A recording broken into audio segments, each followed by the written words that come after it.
Hello dear students, welcome to my channel gateway for engineers. I hope कि आपने levelling अच्छे से समझ लिया होगा, अच्छे से आपको अंडरस्टैंडिंग आ गई होगी लेवलिंग चैप्टर की, और आपने लेवलिंग से रिलेटेड न्यूमेरिकल्स प्रैक्टिस किए होंगे because this leveling is very very very important topic. In the today's class we are going to start new chapter. The new chapter is tachyometry.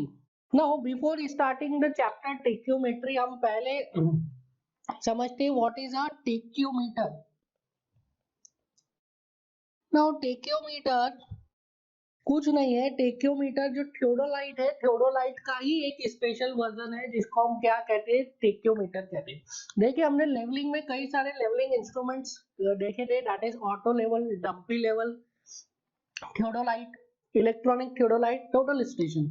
So auto level and dumpy level क्या क्या करते थे. Auto level and dumpy level में एक telescope होता था और telescope से साइटिंग करते थे किसको, स्टाफ को. इसके साथ में auto level dumpy level horizontal plane में टेलीस्कोप मूव कर सकता था लाइक दिस.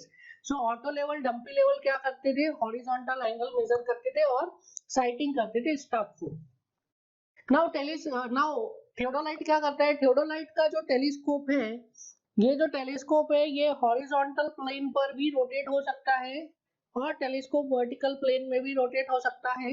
सो थियोडोलाइट से हम क्या कर सकते हैं, हॉरिजॉन्टल एंगल भी मेजर कर सकते हैं, वर्टिकल एंगल भी मेजर कर सकते हैं और साइटिंग तो कर ही सकते हैं टेलीस्कोप से.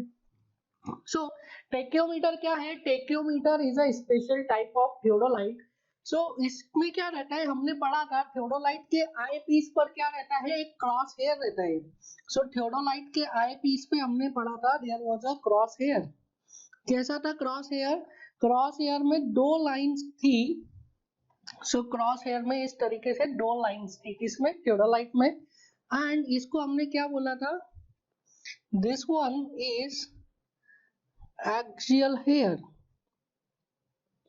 एक्सियल हेयर को हम किसके लिए यूज करते थे, जो स्टाफ है उस पे रीडिंग को रीड करने के लिए हम एक्सियल हेयर को यूज करते थे. इसके अलावा ये वाली जो थी लाइन वर्टिकल, इसको हम क्या बोलते थे, दिस इज वर्टिकल हेयर. ये वर्टिकल हेयर का क्या यूज आता था, वर्टिकल हेयर को हम यूज करते थे स्टाफ को चेक करने के लिए कि स्टाफ इज परफेक्टली वर्टिकल और नॉट, इंक्लाइन तो नहीं है, तो उससे हम देख लेते थे स्टाफ का जो है परफेक्टली वर्टिकल है कि नहीं स्टाफ. नो, जो टेक्योमीटर होता है, टेक्योमीटर में सिर्फ एक ही डिफरेंस होता है, दैट टेक्योमीटर में यहाँ पे आपको दो और लाइंस मिलेगी. That lines are called as what, that lines are called as stadia hair. So this is called as lower stadia hair and this is called as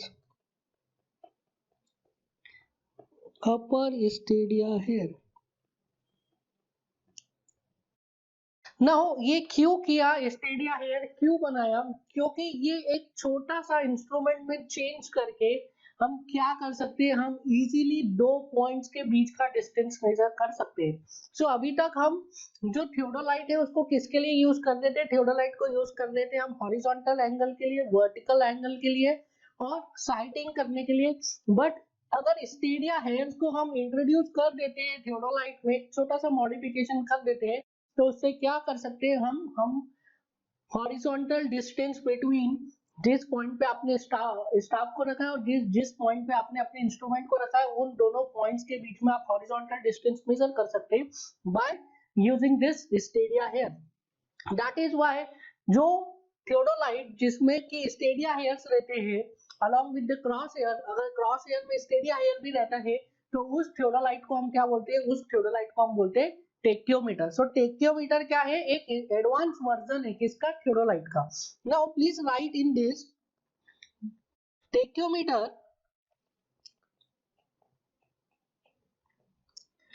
is an special theodolite with three horizontal lines in crosshair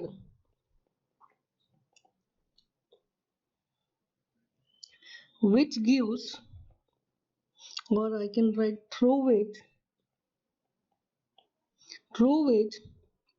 three different staff readings are taken. So tacheometer क्या है? It is an special type of theodolite जिससे हम क्या कर सकते हैं? Three different staff readings ले सकते हैं। Now there is one more point, these three staff readings are used to calculate distance between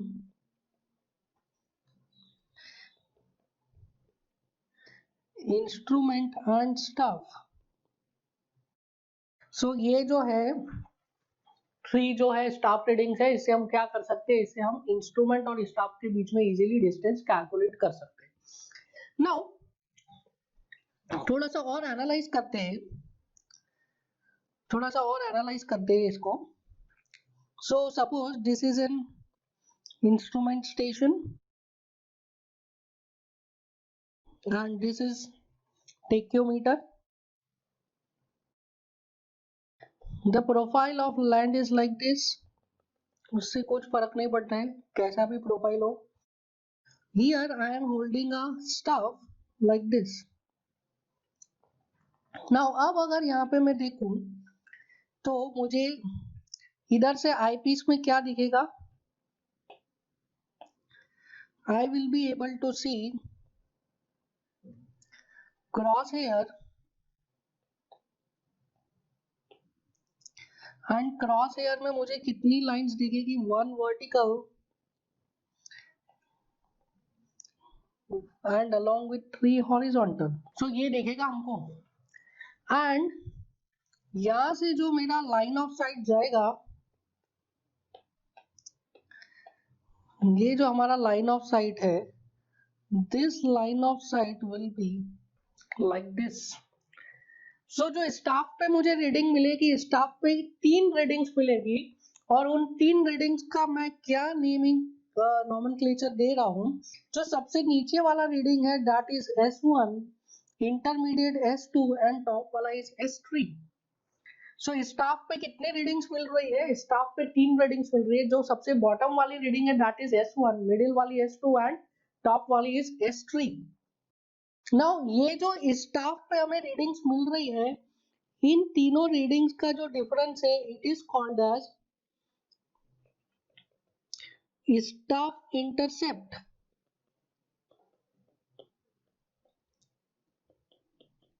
सो जो स्टाफ पे हमको रीडिंग मिल रहा है S1, S2, S3, उसका जो डिफरेंस है that is staff intercept. Similarly यहाँ पे जो हम आई पीस पे देखेंगे तो आई पीस पे जो इमेज बनेगी स्टाफ की, इस इमेज का जो ये इंटरसेप्ट है that is distance between the upper Stadia and lower Stadia physically. ठीक है, सो फिजिकल जो डिस्टेंस है इसको बोलते हैं I, and I is equals to stadia interval. ठीक है, so this stadia interval is fixed for an instrument. किसी एक पर्टिकुलर इंस्ट्रूमेंट की बात करेंगे तो स्टेडिया इंटरवल फिक्स रहेगा क्योंकि वो आई पीस पे फिजिकली बना है। एंड दिस स्टाफ इंटरसेप्ट इसको रिप्रेजेंट करते हैं कैपिटल एस से। Staff intercept that is capital S is directly proportional to D. What is D here? D is the distance between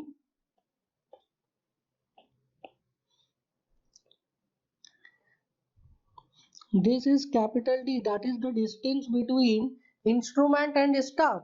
So D is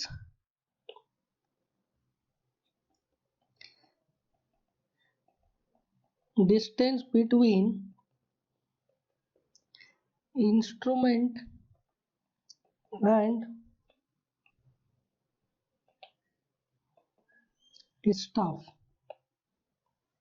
So ठीक है, आप इसमें confuse बिल्कुल भी नहीं होंगे। That is the staff intercept and Stadia interval. Stadia interval एक physical चीज है कि दो स्टेडिया है, कहाँ पे, आईपीस पे, वहां पे ग्लास लगा है, ग्लास पे स्टेडिया बने, तो जो ग्लास पे फिजिकल डिस्टेंस है दोनों स्टेडिया के बीच में वो कहलाएगा आपका स्टेडिया इंटरवल। और जो इमेज बनेगी वहां पे, जो स्टाफ की इमेज आपको दिखेगी, उसमें जो स्टाफ इंटरसेप्ट है उनके बीच का जो डिस्टेंस है उसको क्या बोलेंगे हम, staff intercept. So this is स्टेडिया इंटरवल एंड स्टाफ इंटरसेप्ट। इसमें आप बिल्कुल भी कंफ्यूज नहीं होंगे। जो स्टाफ इंटरसेप्ट है दैट इज नॉट कांस्टेंट, वो चेंज होता जाएगा। ये अगर आप ये जो है दैट इज योर स्टाफ, इसको पास में लेके आओगे तो क्या होगा, स्टाफ इंटरसेप्ट कम हो जाएगा। इस स्टाफ को दूर लेके जाओगे तो क्या होगा, स्टाफ इंटरसेप्ट बढ़ता जाएगा। But Stadia interval will always be constant for a particular instrument. Now हमारा पर्पस क्या है, हमारा पर्पस है इस टेक्योमीटर को यूज करके हमें क्या निकालना है, हमें निकालना है horizontal distance between instrument and staff. This is the purpose of tachometer. Now जो पर्पस है टेक्योमीटर का वो फुलफिल करता है by a equation which is called as tacheometric equation. Now there is a tacheometric equation. जिस tacheometric equation से क्या होता है, टेक्योमीटर का पर्पस फुलफिल हो जाता है। दैट इज, इस इक्वेशन से आप डायरेक्टली डिस्टेंस कैलकुलेट कर सकते हैं बिटवीन स्टाफ एंड इंस्ट्रूमेंट। तो distance between staff and instrument को क्या बोला हमने, capital D. So capital D is equal to K S plus C. This is tacheometric with a star mark. Now this star mark says that line of sight must be perpendicular to the staff. The line of sight must be perpendicular to the staff. And one more thing, that D is distance along the line of sight. ये जो D distance है, ये D distance किसके along है, horizontal distance नहीं है, ये line of site के अलोंग है। अगर आप लाइन ऑफ साइट को परफेक्टली हॉरिजॉन्टल कर देते और स्टाफ को परफेक्टली वर्टिकल कर देते लाइक दिस, तो लाइन ऑफ साइट और स्टाफ के बीच में कैसा एंगल बन गया, इसके बीच में बन गया 90 डिग्री का एंगल। एंड अब जो आपको डिस्टेंस मिलेगी वो कैसी डिस्टेंस मिलेगी, हॉरिजॉन्टल डिस्टेंस। और ये जो इक्वेशन है that is D is equal to K S plus C, ये सिर्फ आप तभी अप्लाई कर सकते हैं जब line of sight is perfectly perpendicular with the staff. अगर वो स्टाफ के साथ परफेक्टली परपेंडिकुलर है, सिर्फ उसी केस में आप ये इक्वेशन को अप्लाई कर सकते हैं, otherwise you can not apply this equation. ठीक है। एंड सेकंड चीज, जो डी डिस्टेंस है वो it is along the line of site. तो आपको क्या करना है, अगर आपको हॉरिजॉन्टल डिस्टेंस मेजर करना है तो आपको ये लाइन ऑफ साइट को परफेक्टली हॉरिजॉन्टल करना पड़ेगा। और ये इक्वेशन आप तभी लगा सकते हैं जब लाइन ऑफ साइट और स्टाफ परपेंडिकुलर हो, तो आपको स्टाफ को परफेक्टली वर्टिकल करना पड़ेगा। Line of site perfectly horizontal, staff perfectly vertical, दोनों के बीच में 90 डिग्री का एंगल, आपको हॉरिजॉन्टल डिस्टेंस मिल जाएगा। सो क्या होगी इसकी condition, that line of sight should be perfectly horizontal and staff should be perfectly vertical। उसी केस में आपको क्या मिलेगा, उसी केस में आपको इंस्ट्रूमेंट और स्टाफ के बीच का हॉरिजॉन्टल डिस्टेंस मिलेगा। नाउ ये जो k d is equals to ks plus c है, इसमें the k is called as multiplying constant and c is called as additive constant। D is called, K is called as multiplying constant and C is called as additive constant। S तो आपको पता है S क्या है, S is staff intercept। So K is multiplying constant, C is additive constant। क्यों K multiplying constant है, क्योंकि S के साथ में K जो है वो multiplication में, C जो है वो addition में, that is C is additive constant। So ये equation को use करके आप इंस्ट्रूमेंट और स्टाफ के बीच में क्या कर सकते हैं, इंस्ट्रूमेंट और स्टाफ के बीच में इजीली डिस्टेंस कैलकुलेट कर सकते हैं। अब ये जो K और C है, इसकी वैल्यू आपको ऑलरेडी पता रहती है फॉर अ पर्टिकुलर इंस्ट्रूमेंट। जब आप इंस्ट्रूमेंट लेने जाएंगे तो वहां पे K और C की वैल्यू आपको बता देगा। दिस इज टेक्योमीटर, ये टेक्योमीटर के लिए K की है वैल्यू, C की है वैल्यू, और एक्सपेरिमेंट से आप निकाल भी सकते हैं। बट एग्जाम में आपसे क्या पूछता है, एग्जाम में आपसे इस के की वैल्यू और सी की वैल्यू ही पूछेगा। तो एग्जाम में आपको के की वैल्यू और सी की वैल्यू नहीं देगा, आपसे पूछेगा what is the value of K and what is the value of C, या तो फिर आपको डायरेक्टली डी की वैल्यू पूछेगा बट के और सी की वैल्यू नहीं देगा। तो अब हम लोग थोड़ा सा एनालाइज कर लेते हैं कि के की वैल्यू और सी की वैल्यू आती कहाँ से और इसकी वैल्यू होती क्या है। तो इस चीज को एनालाइज करने के लिए हमको टेलीस्कोप को थोड़ा सा देखना पड़ेगा। तो मैं आपको यहाँ पे टेलीस्कोप का एक एनलार्ज्ड व्यू बता रहा हूँ, ऑब्जेक्टिव लेंस। सो टेलीस्कोप में क्या होता है, टेलीस्कोप में एक आईपीस होता है और एक ऑब्जेक्टिव लेंस होता है। सो टेलीस्कोप में हम क्या यूज करते हैं, टेलीस्कोप में हम एक लेंस को यूज करते हैं। उस लेंस की वजह से जो डिस्टेंस, फार डिस्टेंस में हमें स्टाफ रखा हुआ है वो हमें स्टाफ क्या दिखता है, पास में दिखते हैं। सो यहाँ पे जो भी कॉन्सेप्ट अप्लाई होंगे वो ऑप्टिकल लेंस के कॉन्सेप्ट अप्लाई होंगे। So here it is a objective lens and यहाँ पे है आईपीस, और जो हमारा क्रॉस हेयर बनाए हैं that is on the eyepiece. So here I am making the cross hair. So ये हमारा है cross hair, कहाँ पे बना है, eyepiece पे बना है। तो अगर यहाँ पे मैं cross hair को देखूं, सो इस तरीके से हमको क्या दिखेगा, इस तरीके से हमको क्रॉस हेयर दिखेगा और उसके साथ में क्या दिखेगा, स्टेडिया दिखेगा। सो अगर मैं यहाँ पे स्टेडिया बनाऊं आई पीस पे, तो स्टेडिया इज समवेयर हियर, ये हमारा स्टेडिया है, and somewhere here is the axial hair. So stadia hair आ गए, axial hair आ गए। Now this distance हमें पता है कि ये जो distance है between the two stadia hair is stadia interval, that is I.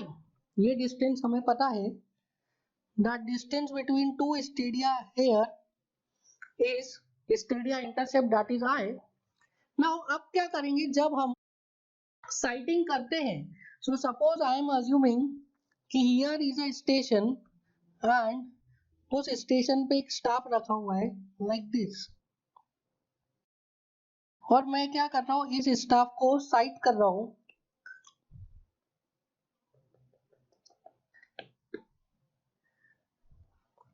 मैं इस स्टाफ को साइट करूंगा तो देखिए मुझे कैसे दिखेगा।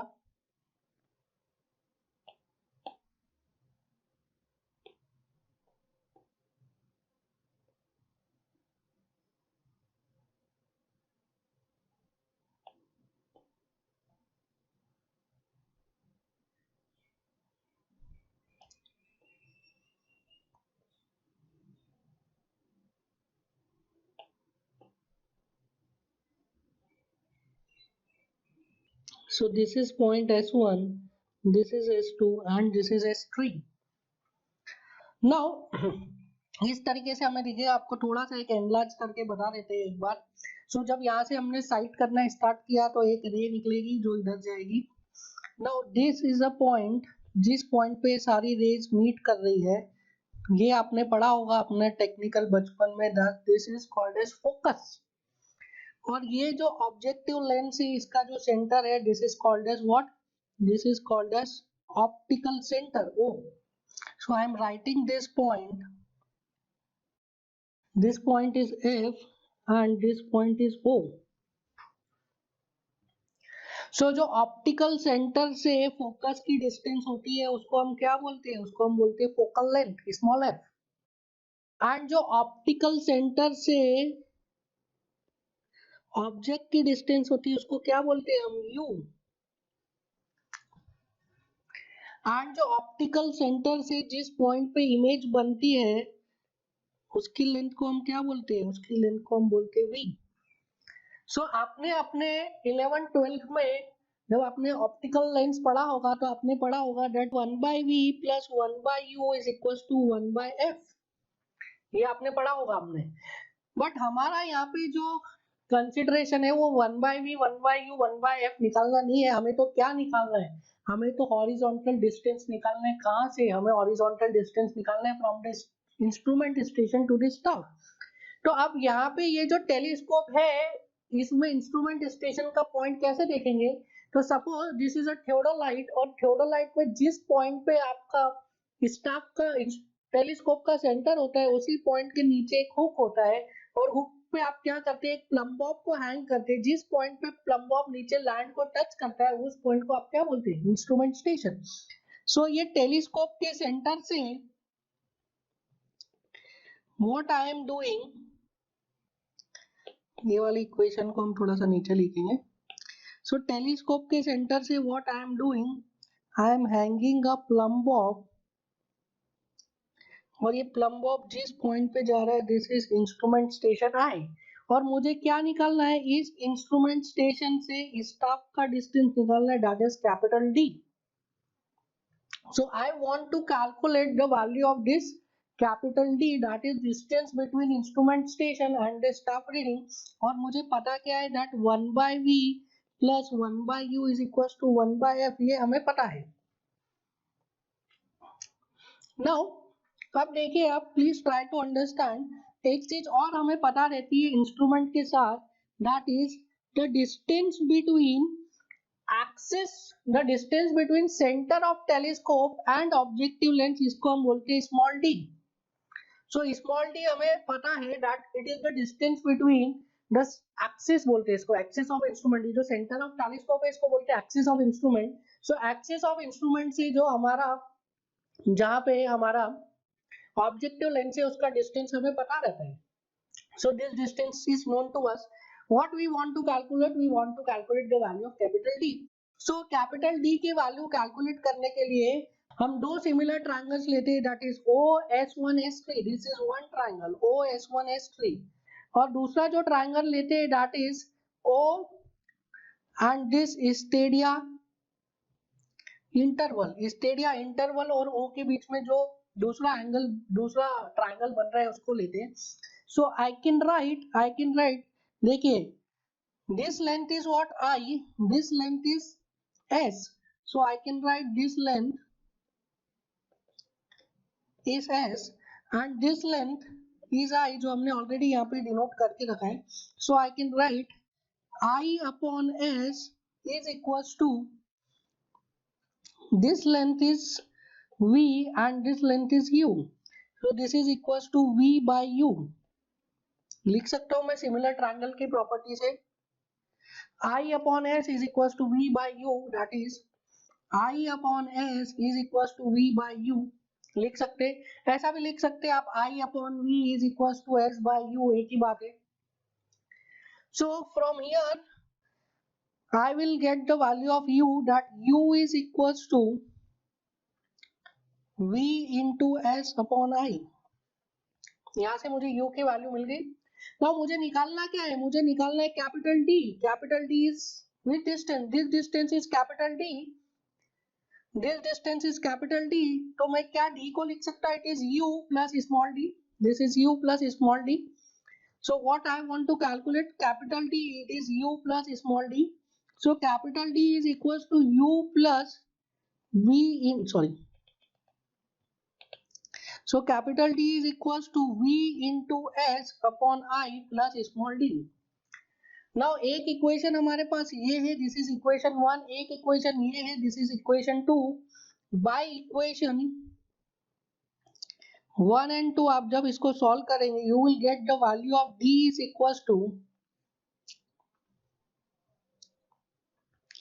F by I into S plus F plus D। ये इक्वेशन मिल जाती है आपको, D is equals to F upon I into S plus F plus D।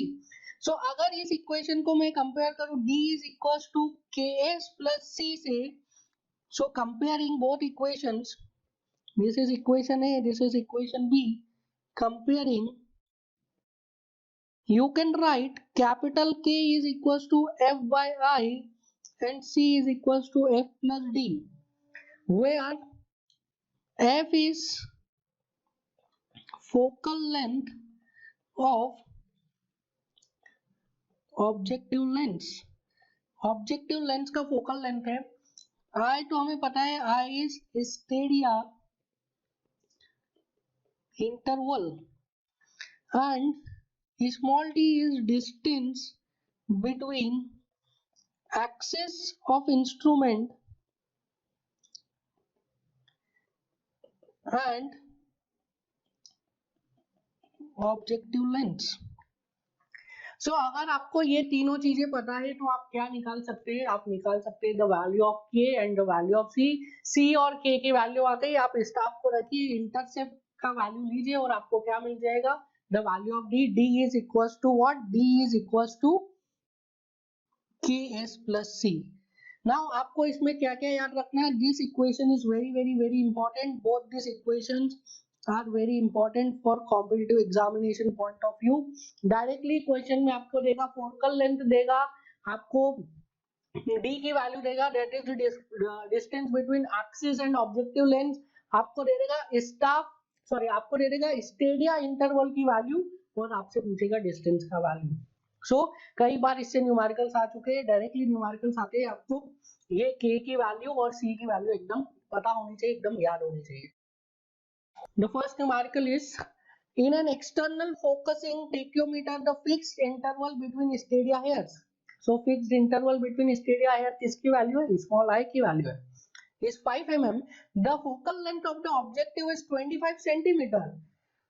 तो focal length भी दे दिया small f की value. The distance of the vertical axis of the instrument from the optical center of the objective is 15 centimeter. तो small d का value भी आपको दे दिया। Which of the following is the set of constants of the tachyometer? So tachyometer के constants पूछे, easy numerical है, हमें पता है directly that k is equals to f by I। तो यहाँ पे वैल्यू लिख लेते हैं, f कितना दिया है, फोकल लेंथ 25 सेंटीमीटर, I कितना दिया है, it is 5 mm and d कितना दिया है आपको 15 सेंटीमीटर। सो k कितना हो जाएगा, it is f 25 centimetre upon 5 mm। So you can write it is 50, the value of k is 50। c हमें पता है c is equals to f plus d, f कितने 25, d है 15, so it is 40। so sorry it is 40 which is equals to 0.4 meter। so the value of k is 50 and the value of c is 0.4 meter। correct answer is 50, 0.4। Now यहाँ पे आप बोलोगे 40 centimetre आना था, आपने 0.4 क्यों लिख दिया, और वो डिपेंड करेगा जिस यूनिट में आपको स्टाफ इंटरसेप्ट दिया होगा उसी यूनिट में आप सी की वैल्यू रखोगे, because D is equal to K S plus C. Now K तो है यूनिटलेस, के इज यूनिटलेस, जिस यूनिट में आप स्टाफ इंटरसेप्ट रखोगे उसी यूनिट में आपको सी रखना है। सो इस क्वेश्चन में कोई स्टाफ इंटरसेप्ट दिया नहीं था, इसलिए सी की वैल्यू जो ऑप्शंस में आ रही थी 0.4 में आ रही थी, तो इसलिए हमने 0.4 को डिनोट किया। Now the next numerical is following observation were taken with a transit fitted with stadia wire। तो transit fitted with stadia wire का क्या मतलब हो गया, टेक्योमीटर हो गया। The line of sight was horizontal and the staff held vertical, so that means you can apply what, you can apply d is equals to ks plus c। The reading on staff top hair middle hair bottom hair पे दी है and टेक्योमेट्रिक constant भी दिया 100 and 0.4, आपको horizontal distance निकालना है। अब यहाँ पे न्यूमेरिकल हम सॉल्व करेंगे, बट सॉल्व करने से पहले स्टूडेंट को क्या कंफ्यूजन होता है कि टॉप हेयर पे वैल्यू लेस कैसे आई और बॉटम हेयर पे वैल्यू मोर कैसे आई। स्टूडेंट बोलते हैं टॉप हेयर पे तो ज्यादा आना चाहिए ना, ऊपर है वो, और बॉटम हेयर नीचे है, वहां पे तो स्टाफ का वैल्यू कम आना चाहिए। सो उसके लिए आप देखिए यहाँ पे जो आपने ये बनाया है, ये जो इंस्ट्रूमेंट बना है, ये जो बॉटम S1 है, ये जो S1 है, इस S1 का इमेज कहाँ पे बन रहा है, इस S1 का इमेज टॉप पे बन रहा है। सो ये जो कम वैल्यू वाला स्टाफ है, स्टाफ इंटरवल, ये कहाँ पे आ रहा है, ये आ रहा है आपके अपर स्टेडिया पे। सिमिलरली ये जो S3 का इमेज कहाँ पे बन रहा है, S3 का इमेज बन रहा है नीचे। सो ये जो ज्यादा वैल्यू वाला स्टाफ इंटरवल है वो कहाँ पे आ रहा है, नीचे। सो हमेशा लोअर स्टेडिया पे आपको ज्यादा वैल्यू वाला इंटरवल मिलेगा, स्टाफ इंटरसेप्ट मिलेगा, और अपर स्टेडिया पे आपको कम वैल्यू वाला स्टाफ इंटरसेप्ट मिलेगा। दैट मींस ये जो S1 की वैल्यू है वो आपको कहाँ पे दिखेगी, वो आपको ऊपर दिखेगी, S3 की वैल्यू कहाँ पे दिखेगी, आपको नीचे दिखेगी। सो समझ में आया, हमेशा टॉप हेयर पे क्या होगा, वैल्यू कम दिखेगी और बॉटम हेयर पे वैल्यू ज्यादा दिखेगी। ठीक है, इससे कुछ इतना फर्क नहीं पड़ता है। We can calculate value of S that is staff intercept, it is equals to S3 minus S1 that is 2.830 minus 1.726 कितनी आ जाती है वैल्यू? It is 1.104। किस में आ रही है? ये मीटर्स में आ रही है। नाउ हमें क्या पूछा है? D is equal to K S plus C. K की वैल्यू आपको दी है, K is 100, S is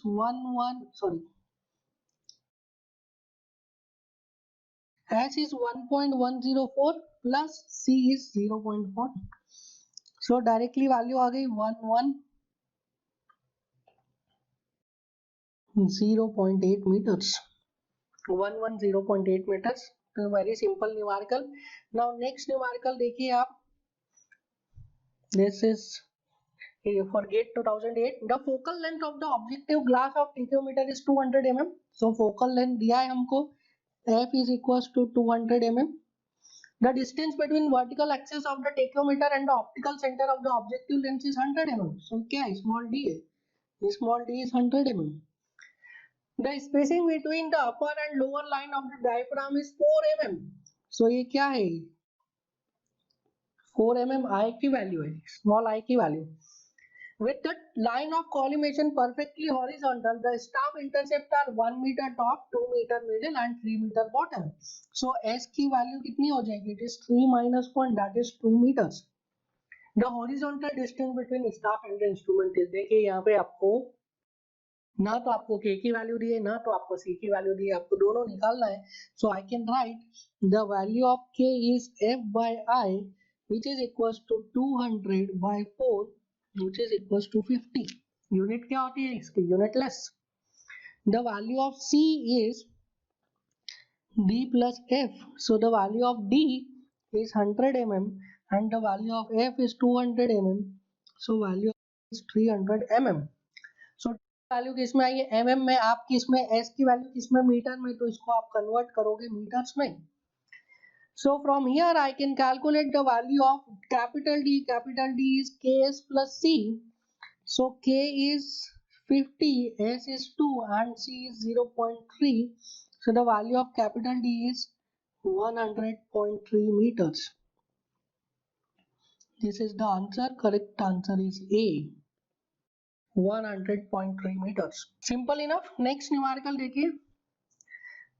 If the staff reading taken on B and C by a tachometer placed at A are, so B and C पे आपको staff reading दी है, stadia reading, this is S1, this is S2, this is S3 आपको दिया हुआ है, और आपसे क्या पूछा है? Multiplying and additive constant. So this is again a very good numerical.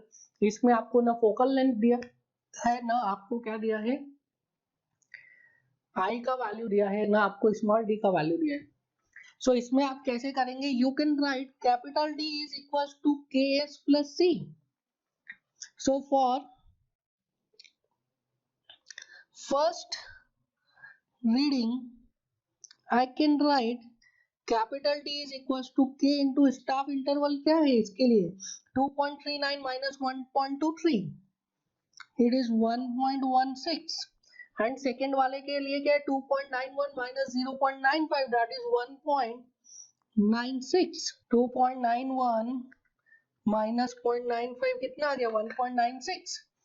So for first reading I can write k is equal, d is equals to ks plus c. तो k into s कितना है? 1.16 plus c. So I can write here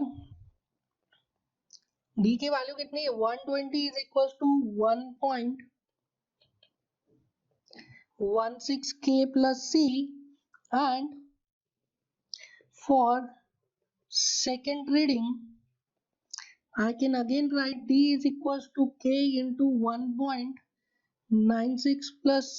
d कितना है second case में? 200. So 200 is equals to 1.96 k plus c. So first combination के लिए आपके पास एक इक्वेशन आ गया, सेकंड कॉम्बिनेशन के लिए आपके पास दूसरा इक्वेशन आ गया। दो इक्वेशन है, दो variable, you can easily solve. That is 120 is equals to 1.16 k plus c and 200 is equals to 1.96 k plus c। Minus कर दीजिए, c से c cancel, you will get minus of 80 is minus of 0.80 k. So the value of k will be equals to 100. k की वैल्यू कितनी आ जाएगी 100. k की value put कीजिए, k 100 हो जाएगा तो 120 is equal to 1.16 into 100 plus c. तो ये हो गया 116. so 120 minus 116, c is equals to 4, k is equals to 100. This is the answer. c is equals to 4, k is equals to 100. This is our answer. एक और numerical देख लेते हैं. Again this is a very good numerical. ये आपके gate exam में शायद आया हुआ है, गेट का ही न्यूमेरिकल है ये. A tachyometer was placed at point P to estimate the horizontal distance PQ and PR. The corresponding stadia intercept with the telescope kept horizontal are 0.320 and 0.210 meter respectively. The angle QPR is measured to be 61 degree 30 minutes 30 seconds. If the stadia multiplication constant is 100 and addition constant is 0.1 meter, the horizontal distance between the point Q and R. So देखिए यहाँ पे point P पे रखा है हमने किसको, instrument को, tacheometer को, एंड Q और R के बीच में हमें लेंथ निकालना है PQ and PR. So PQ, this is PR. This angle is given as 61 degree 30 minutes and 30 seconds. So this is point P. So QPR आपको दिया है and this is QR.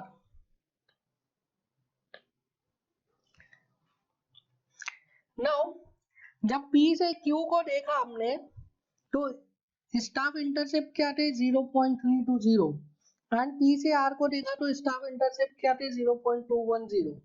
आपको कौन सा डिस्टेंस निकालना है, आपको डिस्टेंस निकालना है between Q and R. So this distance I am writing as x is unknown. So आप निकाल सकते हैं इसको. आपको स्टाफ इंटरसेप्ट पता है तो आप PQ का डिस्टेंस निकाल लेंगे, आप PR का डिस्टेंस निकाल लेंगे. दोनों डिस्टेंस मिल गए तो यूजिंग कोसाइन रूल आप निकाल सकते हैं QR का डिस्टेंस. सो इसके लिए आपको कोसाइन रूल पता होना चाहिए, बाकी तो आपको सब आता ही है. D is equals to KS plus C. So for I am writing for PQ. So D is equals to multiplication constant is 100 ही दिया ना, and additive constant is 0.1. S कितना है 0.320, additive constant is 0.1. So this is equals to 32.1. कितना आ गया 32.1. This is DPQ, or you can say directly the length of PQ. So for PR I can write again D is equals to KS plus C. QR के लिए क्या आ रहा है S 0.21, so 100 into 0.21 plus C is 0.1. So PR की वैल्यू कितनी आ गई 21.1. So PQ की वैल्यू आ गई 32.1, QR की वैल्यू आ गई 22.1. Both are in metres. आपको क्या निकालना है, आपको निकालना है QR की वैल्यू. So the distance of QR is question mark. I can write cos theta by cosine rule लिख रहा हूँ a स्क्वायर पर b square minus c square upon 2ab. ab क्या होता है इसमें, सपोज ये वाला एंगल है तो जो दो लाइंस एंगल बना रही है उसका डिस्टेंस, उसकी लेंथ, और c क्या है जो तीसरी लाइन है ट्रायंगल की उसका length. So I can write cos कितना डिग्री दिया है 61 degree 30 minutes 30 second is equal to a square हो जाएगा 32.1 का स्क्वायर, b स्क्वायर हो जाएगा 21.1 का स्क्वायर, माइनस c स्क्वायर निकालना है दैट इज QR का स्क्वायर अपॉन 2 इंटू 32.1 इंटू 21.1. यहाँ से आपको आंसर मिल जाएगा. Value of QR is coming out to be 28.85 meters. Simple enough. जो इक्वेशन है उसमें सिर्फ एक ही अननोन है, you can easily solve. So through this way आप क्या कर सकते हैं, टेक्योमेट्री के जो डिफरेंट क्वेश्चन है उसको अटेम्प्ट कर सकते हैं. There is only one formula in tacheometry, that is d is equal to ks plus c. k is multiplication constant, c is additive constant. k की वैल्यू होती है f बाय i, c की वैल्यू होती है f प्लस d. f क्या है, फोकल लेंथ है. I क्या है, I इज स्टेडिया इंटरवल. एंड D क्या है, D is the distance of vertical axis from the objective length. सिर्फ इतना सा चैप्टर है और इसमें हम कई सारे न्यूमेरिकल बना सकते हैं. So this is it for today. We'll meet in the next class. Thank you.